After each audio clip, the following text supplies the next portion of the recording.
भाग्योदयेन बहुजन्म समर्जितेन सत्संगमं च लभते पुरुषो यदा वै अज्ञान हेतु कृत मोह मदान्धकार नाशं विधाय तदोदयते विवेक। बहुत ध्यान पूर्वक सुनिएगा। नारद जी महाराज कहते हैं भाग्योदयेन बहुजन्म समर्जितेन। कई बार लोग बहुत पुण्य कर्म करते हैं। हमारे पंजाब में इतनी सारी कुल देवियां, हमारी ब्रजमंडल की कुल देवी भी धर्मशाला के पास कांगड़ा देवी, ब्रजेश्वरी देवी हमारी कुल देवी हैं। कई लोगों की कुल देवी यहाँ विराजती हैं। तो लोग पुण्य के लिए देवियों के दर्शन करने जाते हैं, गंगा स्नान करते हैं, महादेव पर बिल्व पत्र चढ़ाते हैं। इस प्रकार की कुछ ना कुछ पुण्य अर्जन करने की योजनाएं करते रहते हैं। बहुत ध्यानपूर्वक सुनिएगा।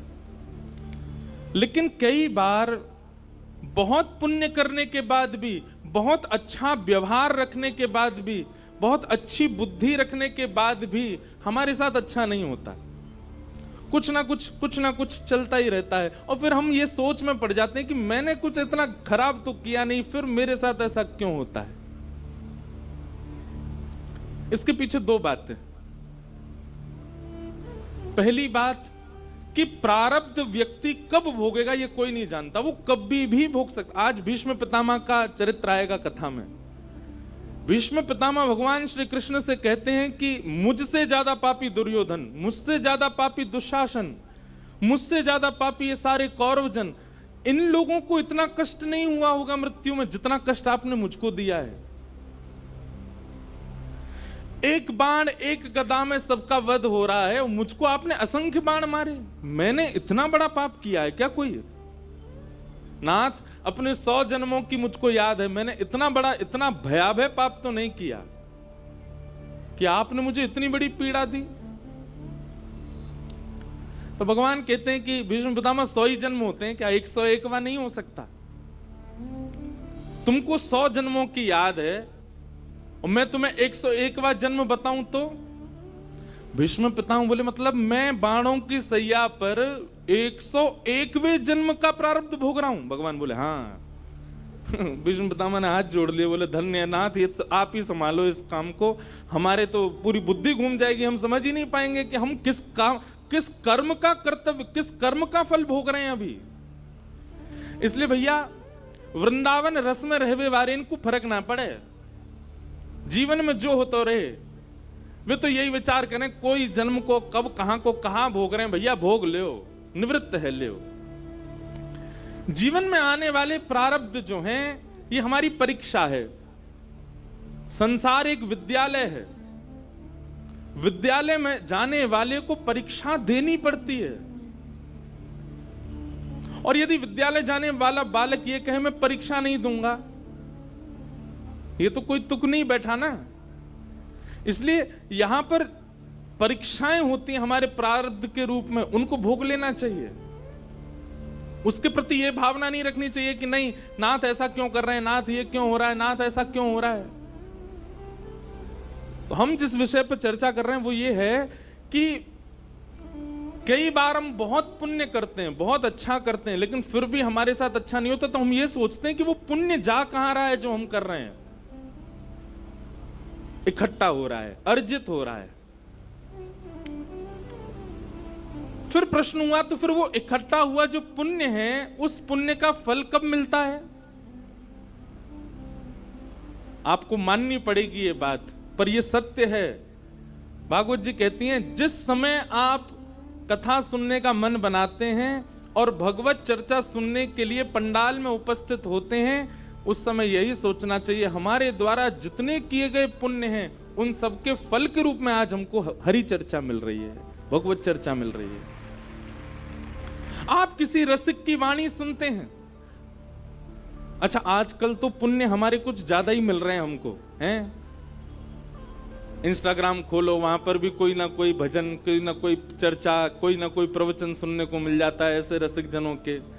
यूट्यूब खोलो, वहां पे भी मिल जाता। मतलब अब तो चलते फिरते हमारे पुण्यों के फल मिल रहे हैं। हम लोगों ने कितना पुण्य किया है। ये इस सदी में, जिस सदी में हम हैं, हम आप सब लोगों के बहुत पुण्य हैं जो हमको इतने ज्यादा सत्संग मिल रहे हैं, ऐसे ऐसे महापुरुषों की वाणी सुनने को मिल रही है। भाग्योदयन बहुजन्म समर्जितेन सत्संगमं च लभते पुरुषो यदा वै। एक नहीं अनेक जन्मों के भाग्य उदित होते हैं, तब क्षण भर का सत्संग मिलता है। हमको तो हर क्षण मिल रहा है। हमने अपने गुरुदेव से ये प्रश्न किया तो गुरुदेव, इसका मतलब तो हमारे बहुत पुण्य है जो हम इतना सारा सत्संग सुन रहे हैं। फोन में तो सुन रहे हैं, कथा में लाइव बैठ के तो सुन रहे हैं, यूट्यूब पे तो सुन रहे हैं। तो हमारे गुरुदेव ने एक बहुत अच्छी बात कही, सत्संग चलते फिरते सोते उठते गाते सुनना ये पुण्य का फल नहीं है। पुण्य का फल कब है? बोले जब जो सुनी गई बात है वो जीवन में उतरे, तब समझो हाँ ये पुण्य का फल मिला। सत्संग तो रावण भी सुनता था कभी कभी, सत्संग तो कभी कभी राक्षसों को भी नारद जी जा जा करके सुनाते थे, पर उन पर प्रभाव नहीं होता था उसका। तो इसका मतलब ये थोड़ी है कि उनका पुण्य था। पुण्य तब मानो जब वो घटे, जीवन में उतरे। तो ये हमारा धन्य, हमारे पुण्य है कि आज भागवत की कथा हमको सुनने को मिल रही है, और वह भी सामान्य नहीं, वृंदावन रस में ओतप्रोत कथा सुनने को मिल रही है। ये हमारा सौभाग्य है। कथा में आ गए हो तो इसका मतलब क्या है? कथा में आए हुए श्रोता को ठाकुर जी विचार नहीं करते, योग्य है अयोग्य है, उसके चित्त में बैठ ही जाते हैं। आए तो हैं चित्त में, पर अब ऐसी कोई योजना बताओ कि कैद कर लो, ये जाए नहीं यहां से। और उसका एक ही तरीका है, क्या? आप जो भी कथा में सुनते हैं, जरूरी नहीं है कि 100 बात व्यास ने कही तो 100 की 100 बात मुझको पालन करनी है, पर ज्यादा से ज्यादा पालन करने का तुरंत प्रयास करो। कथा सुनते सुनते यहां से जाते तुरंत आपकी लाइफ में वो चीज एड ऑन होनी चाहिए। तो उससे क्या होगा? चित्त में आए ठाकुर जी, वो सदा के लिए बस जाएंगे। कथा में आने से आपको एक लाभ मिल गया कि ठाकुर जी आ गए, पर वो रुके रहें, डटे रहें। वो कब होगा? जब आप पालन करोगे। तो वैद्यम वास्तवमत्र वस्तु शिवदम तापत्रयोन्मूलनम श्रीमद्भागवते महामुनि कृते किं वा परैरीश्वरः सद्यो हृद्यवरुध्यते त्रिकृतभिः शुश्रूषुभिस्तत्क्षणात्। मीराबाई, सूरदास आदियों ने क्या किया? एक बार चित्त में ठाकुर जी आए तो सदा के लिए रोक लिए। माई मेरे श्याम लाग्यो संग डोले, मीराबाई कह रहे हैं, जित जाऊं उत थाड़ो ही पावे। और मैं बोलना ना चाह रही हूं, फिर भी बिना बुलाए बोले, श्याम लाग्यो संग डोले, माई मेरे श्याम लाग्यो संग डोले। हम ब्रजभाषा बोलते हैं तो आपको समझ आ जाती है ना, इसका मतलब समझ गए? श्याम लाग्यो संग डोले, जैसे हम किसी को कहते पीछे ही पड़ा रहता है मेरे, तो उसी को ब्रजभाषा में गोपी गा रही है, माई मेरे श्याम लाग्यो संग डोले। जहां जाऊं जित जाऊं उत थाड़ो ही पावे। जमुना जी चली जाऊं तो मां खड़ो रे, कुंज में चली जाऊं मां खड़ो रे, बंशी पर चली जाऊं मां खड़ो रे, जन कहां ते आ जाए। बहुत सुंदर पद है, माई मेरे। अरे हम गा नहीं रहे, ताली नहीं बजाओ। आप लोग कहोगे महाराज जी कथा का भजन संध्या कर देते। अब क्या करूं, आ रहे हैं इतने भाव, ये सब जगह नहीं आते। मैं फिर कह रहा हूं, यहां कोई ऐसा वैष्णव बैठा है जिसकी वजह से आ रहे हैं। अच्छा, लाली कह रही है मेरी वजह से आ रहे हैं। माई मेरे श्याम लाग्यो संग डोले, माई मेरे श्याम लग्यो संग, श्याम लग्यो संग, श्याम लग्यो संग, श्याम लग्यो संग डोले, माई मेरे श्याम लग्यो संग। और क्या कह रहे हैं? जित जाऊं उत ठाड़ो ही पावे, जित जाऊं उत ठाड़ो ही पावे, बिना बुलाए बोले, बिना बुलाए बोले। अब इस भाव का दर्शन करो। गोपी कह रही है मैं जा रही हूँ पनघट पे पनिया भरवे, सामने दिख गए नंदलाला, मैंने कही या तो बात ही ना करनी, वो को मुंह फेर के चल दो। अब मैं बात ना करना चाह रही, मैं तो अपने मार्ग पे जा रही हूँ। दूर से बोलो भाभी जी कहाँ जा रही हो, हमको नहीं देखोगी? अरे नेक अपनो चांद से मुखड़ा तो दिखाए दो। गोपी कह रही है बिना बुलाए बोले, बिना बुलाए बोले, ओ श्याम लग्यो संग डोले, माई मेरे श्याम लग्यो संग। और कहा करूं, कोई गोपी बोली तू मत जाए करवा के पास, वो कितना बुलाया करे, तू चली जाए कर अपने काम ते, हमें रोज आ जाए शिकायत लेके, कितना बुला तो रे, तू मत जाए कर, मत देखे करवा की ओर। तब गोपी अपना भाव बता रही, कितना सुंदर। कहा करूं लोभी मेरे नैना, कहा करूं लोभी मेरे नैना, हंस हंस घूंघट खोले, हंस हंस घूंघट खोले, ओ श्याम लग्यो संग डोले, माई मेरे श्याम लग्यो संग डोले। मैं तो बहुत प्रयास करूं कि बाकू देखूं ही ना, पर कहा करूं, ऐसे लोभी हैं मेरे नेत्र, जैसे दिख जाए श्याम सुंदर खड़ा अपने आप ही खुल जाए, बाकी और देखने लगे।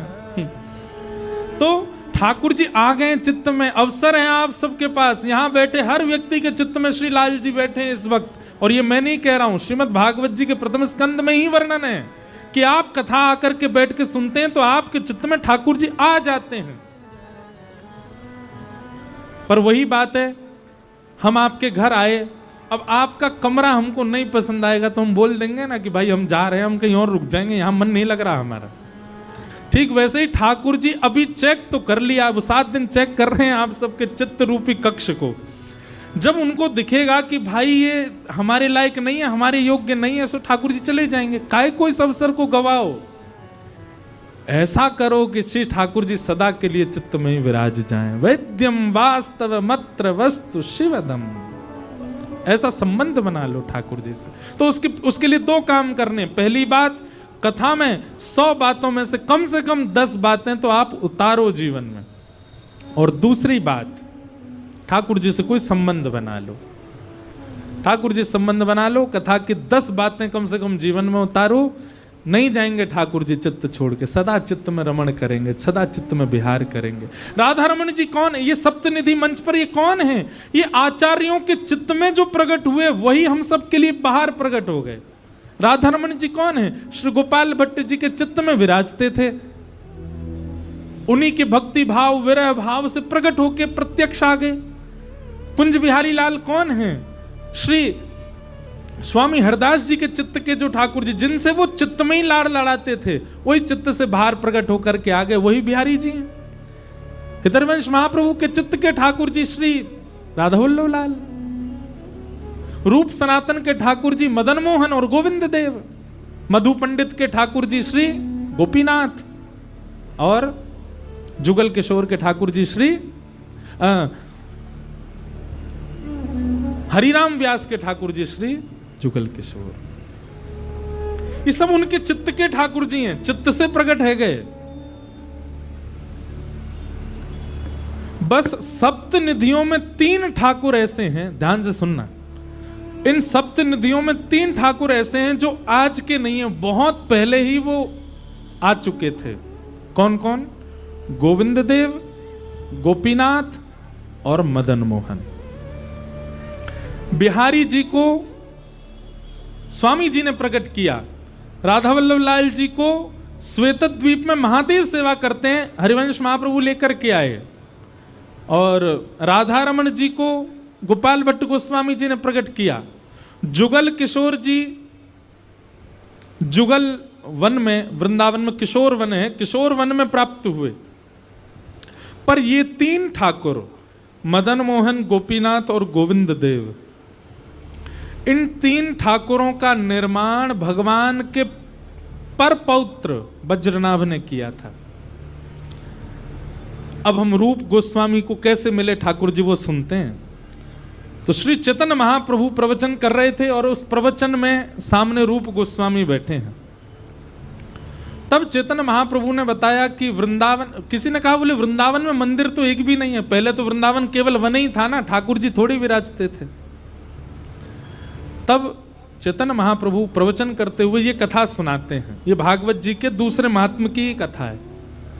बोले भैया, भगवान की 16,100 पत्नियां वज्रनाभ के साथ ब्रजमंडल आ गई भगवान के धाम जाने के बाद, और वे 16,100 पत्नियां इतनी विरह में रहती थी, ठाकुर जी की इतनी याद में रहती थी।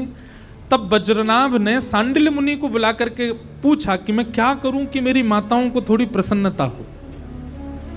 तब उन्होंने कहा एक काम करो, तुम ठाकुर जी की आकृति बनवाओ और मैया को दिखाओ। बोले आकृति कैसे बनवाऊं? बोले माताओं के बीच बैठ करके संत जनों के पास जा जाके लीला सुनो, चरित्र सुनो, रूप कैसा, गुण कैसा सुनो, उससे बनवाओ। बहुत ध्यानपूर्वक सुनिएगा। तो श्री वज्रनाभ भगवान के परपौत्र, इन्होंने खूब लीला गुण सुने, और उसके बाद कंस के कारागृह में जिस शिला पर देवकी मैया ने भगवान श्री कृष्ण को जन्म दिया, वो जन्म वेदी भगवान की, कंस के कारागृह की, उस वेदी पर, जिस वेदी पर भगवान का जन्म हुआ, उस वेदी से उन्होंने ठाकुर जी का रूप बनवाया, स्वरूप बनवाया। मदन मोहन, गोपीनाथ और श्री गोविंद देव, 3 रूप बना करके इन तीनों को वस्त्र में ढक करके और अपनी माताओं को बैठाया, और बैठा करके बोले मैया आपको कुछ दिखाना है। जैसे ही वस्त्र हटा में, तो एक का रूप देख करके इनके हाथ बिल्कुल कृष्ण जैसे हैं, ठाकुर जी जैसे हैं। दूसरे का बोले इनका कटी भाग बिल्कुल ठाकुर जी जैसा है। और जैसे ही गोविंद देव जी इनके ऊपर से जैसे वस्त्र हटाए, तो माताओं ने घूंघट कर लिया। तो वज्रनाभ बोले आपने घूंघट क्यों किया? बोले ये तो बिल्कुल कृष्ण जैसे ही हैं, इनका रूप तो श्री ठाकुर जी जैसा ही है। तो गोविंद देव, गोपीनाथ, मदन मोहन, आप तीनों का स्वरूप देखेंगे एक से ही लगते हैं। जैसे इधर ये गोपीनाथ जी हैं, मदन मोहन जी हैं और वे गोविंद देव जी, तीनों का रूप एक जैसा ही लगेगा आपको देखने में। कथा के बाद चढ़ जाना मंच पे देख लेना, और नहीं तो वो स्क्रीन में दिखा रहे हैं ना भैया। गोविंद देव, गोपीनाथ और श्री मदन मोहन, इस प्रकार तीनों ठाकुर विराजमान हो गए वृंदावन में। फिर उसके बाद जब काल चक्र बढ़ता गया और समय का भार बढ़ता गया, वृंदावन अपने आप को गुप्त करने लगा, तो ये तीनों स्वरूप अंतर्ध्यान हो गए, भूमिगत हो गए, वृंदावन के अंदर विराजमान हो गए। ये कथा जब रूप गोस्वामी जी ने सुनी, तो वे कहने लगे, बोले कि ठाकुर जी अभी भी वृंदावन में ही विराज रहे हैं? बोले हाँ, अभी भी विराज रहे हैं। रूप गोस्वामी जब वृंदावन आए, वृंदावन आकर के कई सारे ग्रंथ लिखे रूप गोस्वामी ने। अधिकतर हमारे गौड़िया वैष्णव संप्रदाय के जितने भी विशिष्ट ग्रंथ हैं, सबकी रचना अधिकतर रूप गोस्वामी जी ने की। खूब रचना की, खूब मंथन किया, खूब चिंतन किया ठाकुर जी के रूप का। और एक समय की बात, आप मानसी में ठाकुर जी का चिंतन कर रहे थे, बहुत ध्यान से सुनना। और मानसी में क्या चिंतन कर रहे थे? बहुत सुंदर भाव। बंधुओं, मानसी चिंतन समझते हैं आप? नेत्र बंद करके और यह विचार करना कि चित्त में वृंदावन है, या ये वृंदावन है, चंडीगढ़ नहीं है, और वृंदावन में यमुना जी बह रही हैं, सुंदर धीमी धीमी ठंडी हवा चल रही है, आहा कितने सुंदर वन चारों तरफ विराजमान हैं। इन्हीं वनों में कहीं से नूपुर की ध्वनि आ रही है, कहीं से वंशी की ध्वनि आ रही है, कहीं मयूर नृत्य कर रहे हैं, कहीं पर बानर किलोल कर रहे हैं। इस प्रकार ठाकुर जी के स्थान का, धाम का चिंतन करो, फिर धीरे धीरे उसमें लीला प्रकट होगी, ठाकुर जी दिखेंगे, श्री जी दिखेंगी। स्वयं को एक सहचरी मान करके उसको मानसी लीला कहते हैं, मानसी चिंतन कहते हैं। तो रूप गोस्वामी नित्य मानसी चिंतन करते थे, और एक दिन आपने मानसी चिंतन में एक अद्भुत दर्शन किया। क्या दर्शन किया? कि श्री ठाकुर जी किशोरी जी के साथ में वन विहार कर रहे हैं। एक बात बताएं बंधुओं, वृंदावन रीति में ठाकुर जी की लीला में हर लीला एक ही बार होती है, केवल वन विहार ऐसा है जो प्रतिदिन 2 बार होता है। वृंदावन की गूढ़ रहस्यों पर थोड़ी न चर्चा करें, सावधानी से सुनना। वृंदावन में विराजमान ठाकुर जी का वन विहार 2 बार होता है। एक, सुबह उठते ही ठाकुर जी वन विहार के लिए जाते हैं, और दूसरा दोपहर में राजभोग के बाद ठाकुर जी वन विहार के लिए जाते हैं। और अकेले नहीं जाते, श्री जी के सहित जाते हैं। इसके पीछे भी इतना सुंदर भाव है कि श्री किशोरी जी और ठाकुर जी वृंदावन को अपना इष्ट मानते हैं। क्या मानते हैं? इष्ट। वृंदावन किशोरी जी का, ठाकुर जी का इष्ट है, तो अपने इष्ट को देखने के लिए 2 बार जाते हैं। अपने इष्ट के दर्शन बार बार होने चाहिए, इसलिए किशोरी जी ठाकुर जी 2-2 बार ब्रज विहार के लिए जाते हैं, वृंदावन विहार करने जाते हैं। ठाकुर जी की मिलवे की जो अवधि होगी, या तो वो मंगला के बाद की होगी या राजभोग के बाद की होगी। अगर प्रत्यक्ष ठाकुर जी कहीं मिले तो, हमने कितने भक्त चरित्र सुने हैं, ठाकुर जी कोई को गैया चराते हुए मिले। गैया चराने कब जाते हैं? ठाकुर जी राजभोग के बाद ही जाते हैं, दोपहर में 12-1 बजे के बाद। या अधिकतर ठाकुर जी कब मिलेंगे? ब्रह्म मुहूर्त में मिलेंगे, सुबह मंगला करा करके ठाकुर जी निकर जामे डोलवे। तो श्री सनातन गोस्वामी अपने चित्त में दर्शन कर रहे थे कि प्रिया प्रियतम दोनों वन विहार कर रहे हैं, और वन विहार की उस झांकी का आप अपने चित्त में दर्शन कर रहे थे। और दर्शन में क्या देख रहे थे कि चलते चलते प्रिया प्रियतम, तभी एक सुंदर वृक्ष देखा किशोरी जी ने। उस वृक्ष पर बड़े सुंदर सुंदर पुष्प लगे थे, तो किशोरी जी के मन में भाव आया कि इन पुष्पों से मैं लाल जी का श्रृंगार करूं, इन पुष्पों से मैं ठाकुर जी को सजा दूं। किशोरी जी वृक्ष के पास गई, और जैसे डाल पकड़ने का प्रयास करें, डाल पकड़ करके उसके पुष्पों को तोड़ने का प्रयास, पर डाल इतनी ऊंची है कि हाथ में आ नहीं रही है। ये रूप गोस्वामी को चित्त में दर्शन हो रहा है। किशोरी जी बोली, खड़े खड़े टाकते रहोगे हैं, नेक यो ना है कि नेक समीप आए करके नेक सहायता कर दो। अरे दिख रहा है कि मैं वृक्ष से पुष्प लेना चाह रही हूं, दूर खड़े निहार का ही रहे हो। आओ आकर के नेक हमारी सहायता करो। ये डाल बहुत ऊंची है, याकू नेक नीचे कर दो कन्हैया। ठाकुर जी के पास लकुटी होती है, सो ठाकुर जी ने अपनी लकुटी उठाई और लकुटी से वो डाल ऐसे पकड़ के नीचे करी, और जैसे नीचे आई श्री जी उसमें से सुंदर सुंदर पुष्प निकालने लगी, वहां में से पुष्पन को करने लगी आनंदित। ठाकुर जी के मन में आयो कि कछु तो क्रीड़ा करूं इनके संग, नेक तो खेलूं।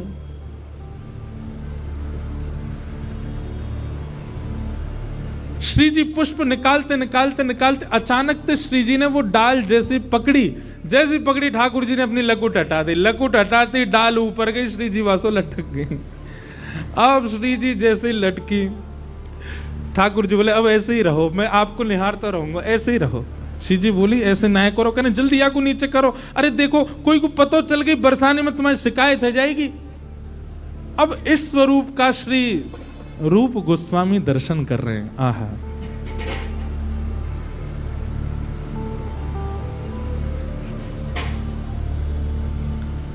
सघन बन बीथिन करत विहार, सघन बन बीथिन करत बिहार। कौन? कुंज बिहारिनी, कुंज बिहारी, कुंज बिहारिनी, कुंज बिहारी। गौर श्याम सुकुमार, गौर श्याम सुकुमार। हे सघन बन बीथिन करत बिहार, सघन बन बीथिन करत। कैसे बिहार करते हैं? वे उनके अंगन, वे उनके निज कर करत श्रृंगार,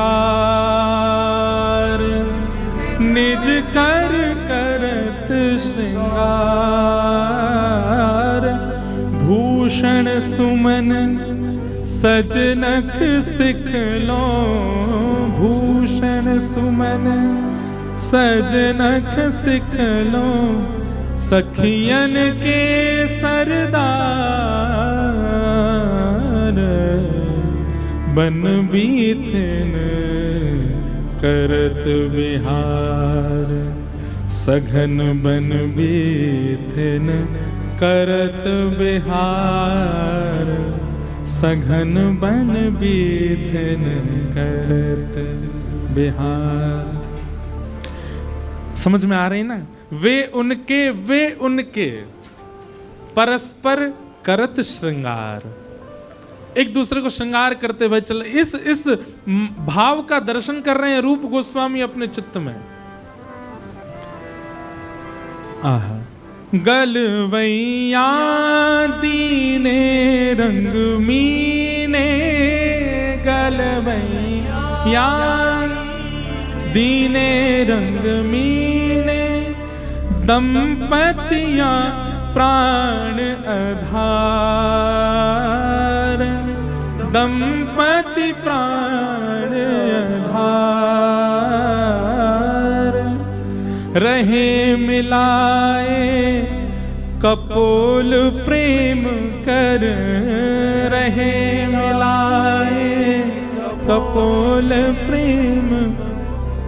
रसिक छैल रिझवार, रसिक छैल रिझवार। कितना सुंदर वर्णन है। क्या?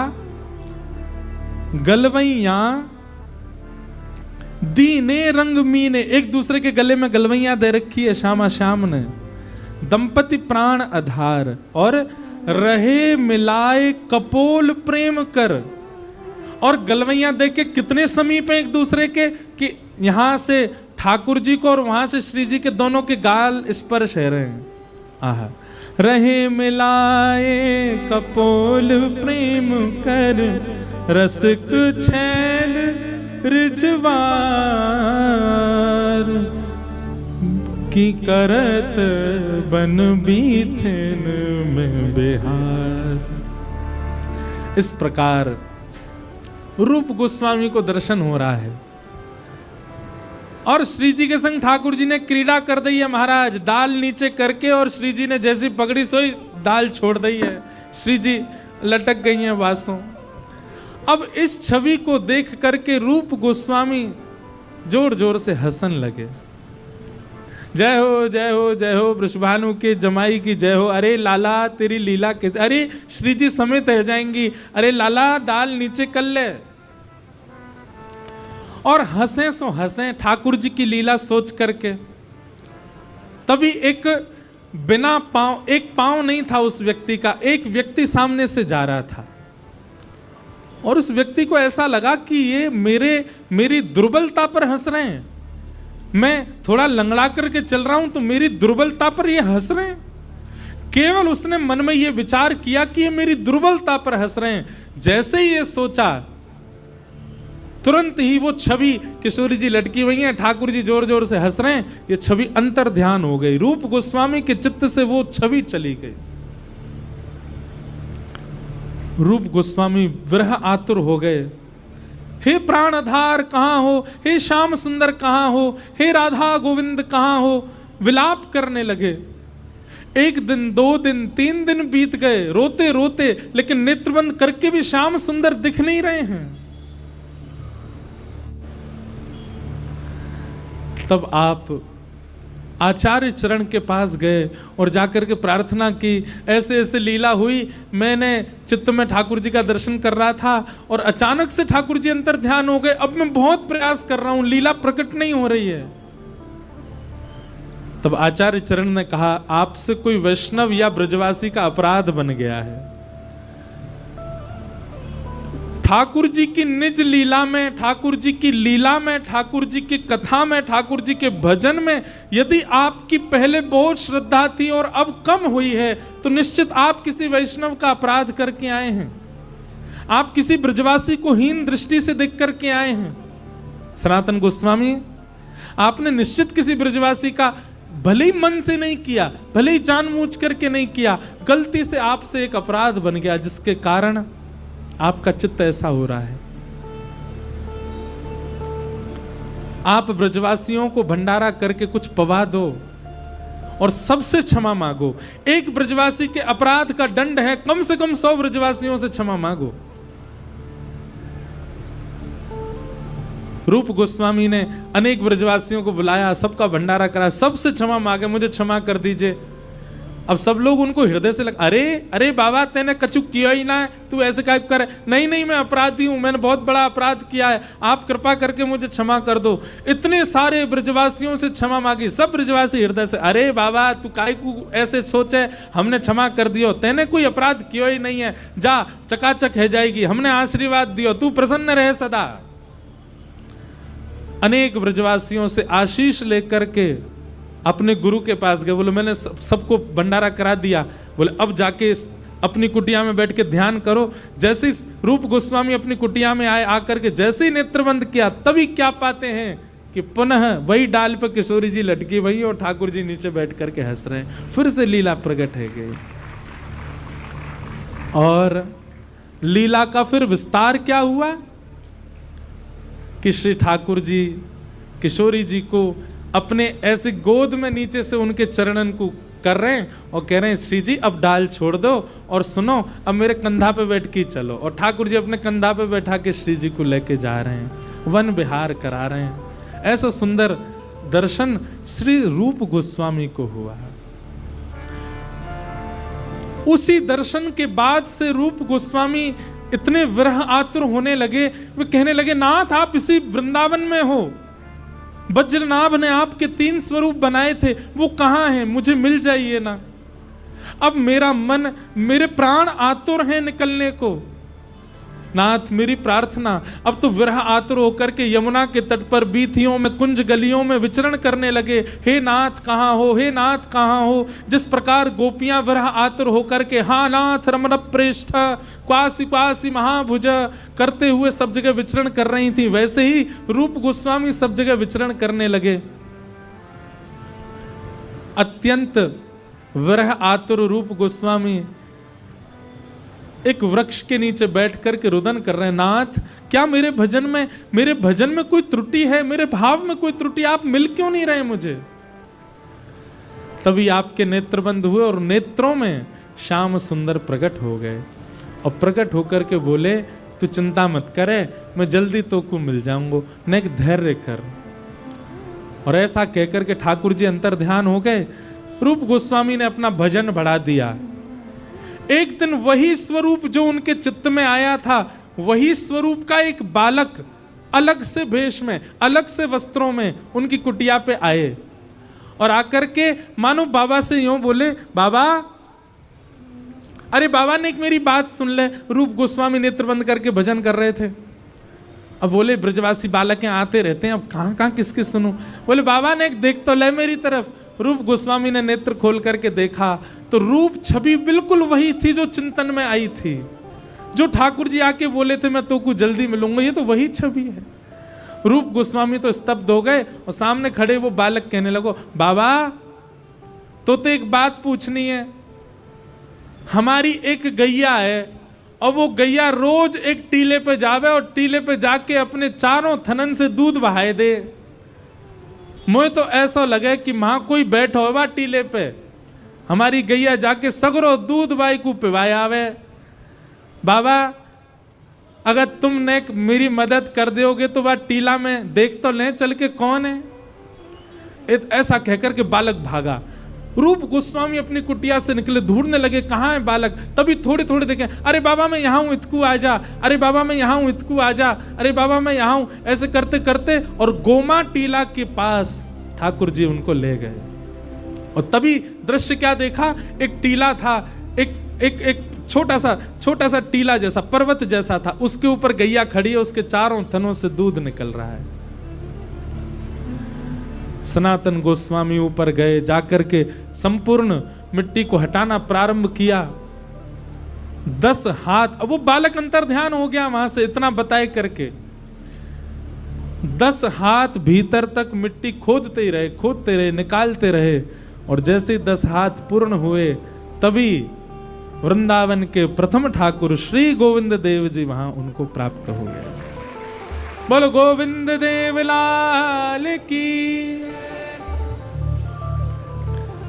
सब सुख सागर रूप उजागर रहे वृंदावन धाम।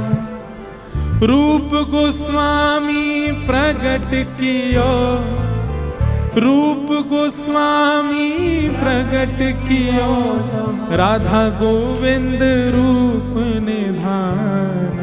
वृंदावन प्यारो वृंदावन, श्री वृंदावन प्यारो। बधाई हो, ऐसी रूखी बधाई ना चाहिए, जोर की दो। बधाई हो, बधाई हो, बधाई हो। ऐसे रूप सनातन गोस्वामी को श्री गोविंद देव और श्री मदन मोहन जी प्राप्त हुए। बोलो वृंदावन धाम की। और रूप गोस्वामी को वृंदावन के श्री गोविंद देव जी प्राप्त हुए। श्री जीव गोस्वामी पाद के एवं अन्य कई संतों के प्रयास से एक राजा ने 7 मंजिला मंदिर बनवाया वृंदावन में। गोविंद देव जी का दर्शन किए रंगजी मंदिर के पास में। रंगजी मंदिर जब जाओगे, राधा रमन जी की ओर जाओ तो रंगजी मंदिर पड़ेगा, उसके सामने श्री गोविंद देव जी हैं। 7 मंजिला मंदिर बना, सबसे बड़ा मंदिर था पृथ्वी का उस समय का। उस पर ऊपर दिया जलता था तो कहते हैं बादशाह को दिखाई देता था, तो उसने औरंगजेब ने मंदिर तोड़वा दिया ऊपर से। अब 3 ही मंजिल रह गई हैं गोविंद देव जी की। ऐसा कहते हैं पूरा मंदिर विध्वंस कराने के लिए औरंगजेब ने मंदिर के भीतर नीचे एक आज भी देवी विराजती हैं, उनके दर्शन सबको नहीं होते। वहीं नीचे एक बेसमेंट है, उसमें देवी जी विराजती हैं। वहां पर खूब सारी बारूद भर करके अग्नि लगा दी कि मंदिर जल जाए। तब तक आचार्य और गोस्वामी जन ठाकुर जी को हृदय से लगा करके वहां से कहीं और जा चुके थे। जैसे ही अग्नि लगाने का प्रयास किया, इतने में ही सिंह के भांति गर्जना हुई। और जो सैनिक ये काम कर रहे थे, उन्होंने जब घूम करके देखा तो साक्षात हनुमंत लाल वहां खड़े थे। और हनुमंत लाल जी ने आज्ञा कर दी, बोले भाग जाओ यहां से, नहीं तो तुम सबको जान से मार दूंगा। इसलिए सिंह पौर हनुमान जी हैं गोविंद देव जी के बिल्कुल मंदिर के बाहर। सिंह के भांति जिन्होंने गर्जना करके सैनिकों को भगा दिया, तो मंदिर विराजमान रहा, ठाकुर जी जयपुर चले गए। क्योंकि आक्रांता मंदिर तोड़ रहे थे, ठाकुर जी ने आज्ञा करी कि हमको अब कहीं और ले चलो। तब जयपुर के राजा ने प्रार्थना की, बोले नाथ आप यहां पधारो, और तब से श्री ठाकुर जी जयपुर में विराजमान। बोलो गोविंद देव लाल की जय। इस प्रकार हमारे ब्रज में श्री गोविंद देव जी प्रकट भय। तो भैया विरह और व्याकुलता ये तो प्रसाद है भक्ति में, जब तक ये नहीं आएंगे तब तक ठाकुर जी नहीं मिल सकते। इस प्रकार श्री गोविंद देव जी प्राप्त हुए, गोपीनाथ जी प्राप्त हुए। चित्त के ही ठाकुर जी पहले ही आकर के चयन कर चुके थे कि हमको रूप गोस्वामी को प्राप्त होना, और उनको प्राप्त हुए। इस प्रकार वृंदावन महिमा का यश गाया गया।